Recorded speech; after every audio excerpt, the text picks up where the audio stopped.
So this is a video on how to how to remove the top plating. I'm getting ready for summer.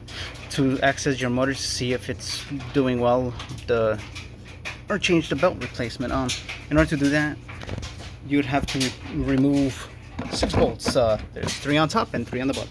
So the first ones are 1, 2, and 3, and then the other 3 are actually in the bottom.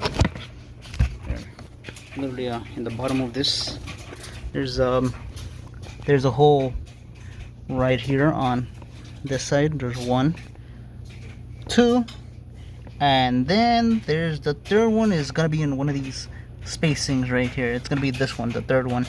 That's the third one. Once you remove those, it gives you easy access to the motor and the belt.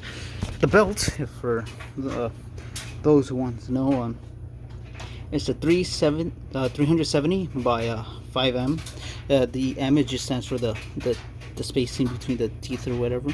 And the thickness of this belt is 20 millimeters. I don't know how much that is in inches, but this is a 20 millimeter belt, and that's the 370M.